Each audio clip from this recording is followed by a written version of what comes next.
Hello once again, and Tony here with a review of The 100-Year-Old Man Who Climbed Out the Window and Disappeared, which was shown at the CineStar movie theaters at Potsdamer Platz. The film was directed by Felix Herngren. It was also written by Felix Herngren alongside Hans Ingemansen and Jonas Jonasson, who was also the author of the book of the same title. And it stars Robert Gustafsson, Eva Wiklander, David Wimberg, Mia Skeringa, Jens Hultin, Bianca Cruzeiro, Alan Ford, Sven Löhn, David Shackleton, and Georg Nikolov. Now, I haven't really read the book of the original name, but just by watching the trailer, I could already tell that this film was going to be a lot of fun. Not to mention, this movie was also screened at the 64th Berlinale Film Festival, and after watching the movie in its entirety, I have to say, it was just a rollicking good time. Everything about this movie was a lot of fun. It was just so fresh, and I have to say, it made me laugh my ass off so much. Now, story wise, sure, this is more than just a comedy movie, as in a dark comedy movie. It's a buddy movie, it can be a drama, it can be a little bit of a crime. I mean, it's not just one comedy. It almost feels like it can't be prejudged in terms of what genre it is. I could easily compare this film to Thelma and Louise because it does have a similar premise. Even though Thelma is so much younger, being in her 30s, she basically is so sick and tired of her humdrum life. The same thing can be said of the main character, Alan Carlson, who is currently 100 years old, but he doesn't always want to be looked at as this old and helpless grandpa. He can still stand on his own 2 feet, hence the reason why he went out the window. But this causes a lot of disturbance in the retirement home because they think, oh, he might be starving, he might be kidnapped, something bad might happen to him. But he just basically says, you know what, even though I'm already old, I'm never too old to experience the world around me. And plus, we do see some interesting flashbacks from his childhood, growing up, and even his love of blowing things up. Now, say what you will about those things, but I definitely really enjoyed the flashbacks as well because they basically shed a lot more light into Alan's personality.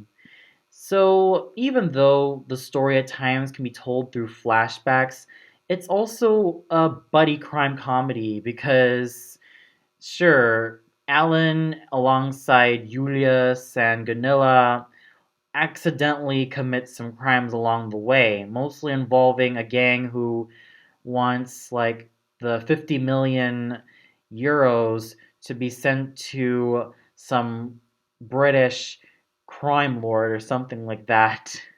But still, even though there are a lot of different stories, even though there are a lot of like different stories, it's completely jam-packed into one rollickingly exciting film. Whether they are on the road or whether Alan has another one of his flashbacks, they're all very interesting and they never left me bored. But here's the thing, sometimes I kind of wish that the people behind this movie would just stick to just one story because having a lot of different stories and then cramming them all together in one film can be definitely a chore to do. And that's what I definitely saw in this film. But still, the one thing that makes it so worthwhile watching is the humor. Whether it's slapstick humor or witty dialogue, the humor of this film definitely makes it work.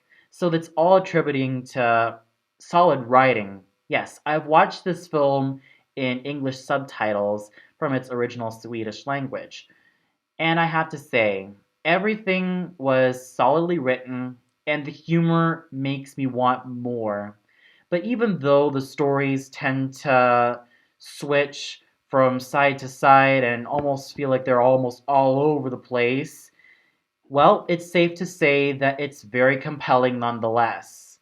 And sure, sometimes the premise may seem quite similar to Thelma and Louise because this basically tells a similar story. An unlikely group of friends have a string of crimes that they're somehow involved. But unlike Thelma and Louise, there's no sad and dreary moments. They're just a bunch of people having fun along the way, arguing, wanting to know what's right and what's wrong, but it's just executed in a very hilarious way in the best possible manner. So, yes, I really enjoyed just how the story is when it comes to this film, and it's all thanks to such solid writing. Now, the cinematography is also very fantastic as well. I mean, I really like every location that this film took place, whether takes place in Sweden, Russia, the US, or even in Bali. Every location of this film was extremely well shot. In fact, it doesn't matter which is shot, whether it's the reactions or every piece of scenery. I felt that every one of them was extremely well shot. Now, the characters are a real, real bunch of colorful people. Alan Carlson, who is the main hero of this movie, is a very interesting and very sympathetic character as well because, yes, he is 100 years old. He actually turned 100 years old in his birthday. But it's easy to say that he just doesn't want to be looked at as some old man who needs a lot of help here and there because, well, he can stand on his own 2 feet. And like I said before, the flashbacks really do help us sympathize with him and really understand why he became the person that he is today. This is all attributed to his childhood because, well, his childhood wasn't that easy. He basically stopped schooling at 9. He had to help out his family. His father got himself into a lot of crap with the Russians and even with his native Swedish people. Therefore, he ended up getting shot. His mother ended up dying very sickly, and she told him this that sometimes he has to stop thinking so much. You just simply have to do it, no matter what people will say or how they react to this. And surely enough, Alan begins his string of blowing shit up, and that got him into trouble. But I don't want to spoil everything for you, but let's just say that you'll really learn how to sympathize with this character. You'll understand why he became the way he is, even up to 100 years old. And sure, he does some pretty screwed up things, but he's extremely likable and extremely fun to watch. And it's easy to say that this is probably why I relate to Alan so much. Sure, he's a lot older than me. He is so much older than me. But one thing is for sure, as my mom always told me, life is fleeting. Life is short. So you have to really live each moment of your life. And I definitely felt that through this film. I mean, it really shows that Alan is basically a living embodiment of living your life to the fullest, no matter how old you are, no matter how things in your life were. Sometimes you just have to keep on living, keep on going, and for sure, you will want more in your life, and you'll probably need more in your life. And for sure, you won't stop until it's enough for you already. That's how I definitely felt with Alan. He was a very fun character, but someone I can feel related to as well. I feel like he's definitely a great character and also a great role model as well. Sure, he's not the best role model for everybody, but when it comes to living your life, he's definitely my biggest role model. His friends, Julius, are another great cast of characters. Julius, Gunilla, Benny, they are all fantastic. Julius is the first person that Alan interacts with. Sure, he is a very great character as well. And sure, he's kind of befuddled of why Alan would do something like that in the first place. And surely enough, these two ended up bonding, and I could really feel their chemistry. He's definitely a fun character as well. However, there are times that he can be pretty tired of being the one who has to spearhead all of these decisions. And I understand, sometimes it's not always easy being someone who has to really spearhead what decision has to be made in these moments. But still, he's definitely a fun person. However, we don't really know that much about him, his family, how his family life is. But still, he's a very good friend to Alan. Benny is another interesting character.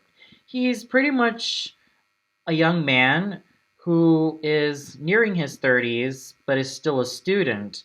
He's the type of person who's still finding his way through the world, and he's not so sure of what he's going to do with his life, what he's going to plan on next. And it's kind of, well, saddening sometimes, but still, he's a very good character as well.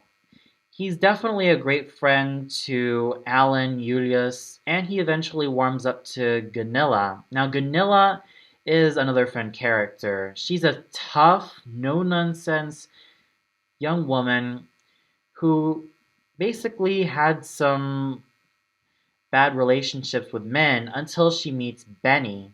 Now, at first, she just sees him as a friend, but eventually, these two basically start warming up to each other.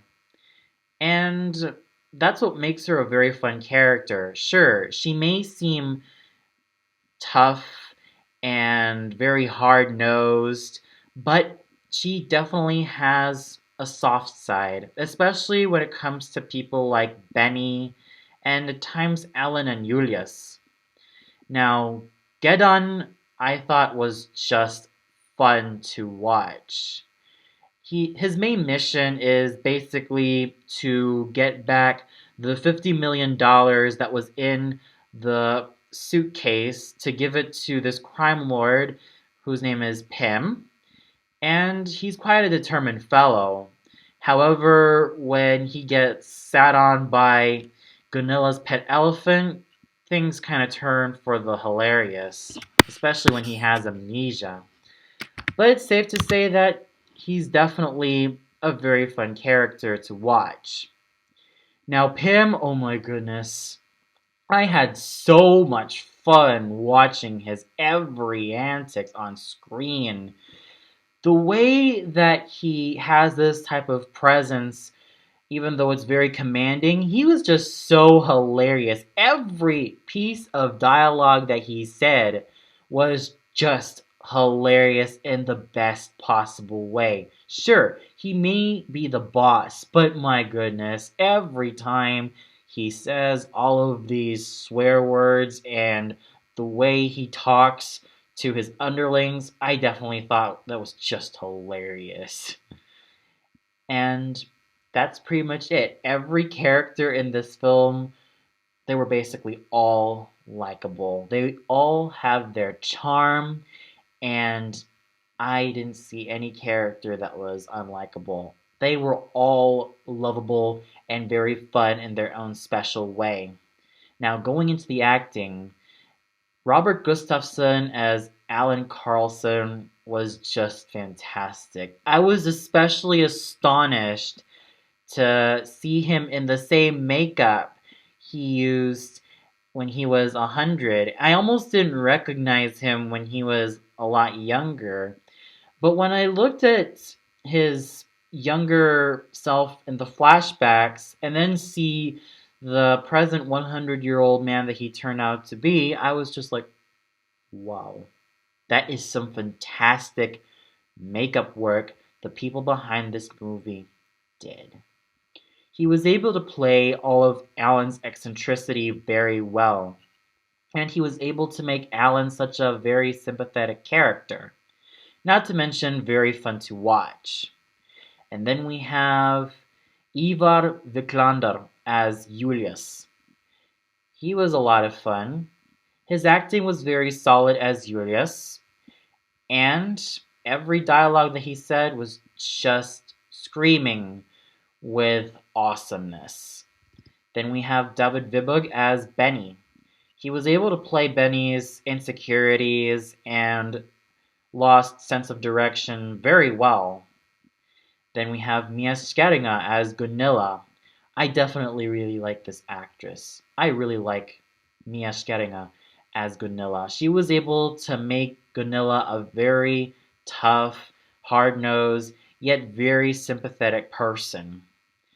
And then Jens Hulten as Gedan, I thought was just hilarious, especially in the scene where he has amnesia. I thought he was just stellar.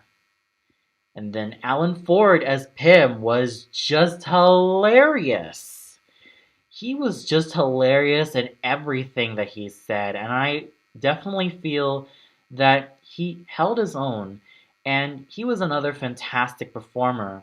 In fact, this movie was just so well acted, with a lot of veterans giving it their all and giving such great performances and giving such great comedic timing. Now, the music definitely reminds me of one of those French silent films and those old films, whether it's from the 30s or 40s, usually comedy films. It definitely has that sense of nostalgia. And sure, in the somber moments, we hear this piano piece, which I thought was just lovely. But the music throughout the movie was definitely beautiful, and I definitely have to say that it's definitely worth buying the original soundtrack.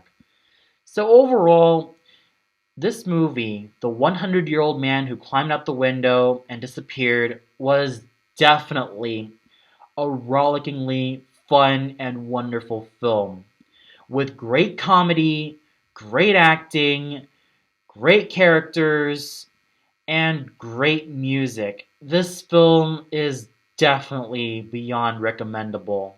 If you haven't seen this film yet, I highly recommend you to check this out. If it's running in your local theaters, then go ahead. By all means, check it out. You will not be disappointed, especially with such great actors like Robert Gustafsson, Alan Ford, Mia Skeringa, Jens Hulten, Eva Wiklander, David Vibug. You can never go wrong with these spectacular actors. And for that, I give this film a 5 out of 5 stars. I totally enjoyed the hell out of this film. Sure, it might be comparable to Thelma and Louise, but I would like to look at this film as the more demented, silly, yet very fun-loving cousin of Thelma and Louise. Because this isn't just about two women or two people going through a journey. No, it's not just a question about four people going on a journey, but it's also them having a great time and seeing more of this old man's experience throughout his past life. And it's definitely great. This is really a character driven story. So you will basically feel for a lot of these characters, especially for Alan Carlson. So, like I said, go ahead and check out this film. You will not be disappointed. Well, that's all for now. Be sure to tune into my next review, which is most likely going to be on Sunday, where I'll be reviewing Berlioz' Le Troyen, which will be shown at the Deutsche Oper Berlin. And just by seeing the cast of this opera, with Roberto Alagna as Aeneas, Ildiko Komloschi as Cassandre, and Beatrice Uriah-Monzon as Didon, I definitely have to say that this will be stellar. Cross my fingers, and I know that this will be stellar. Until then, this is Antoni signing off and wishing you all a good night.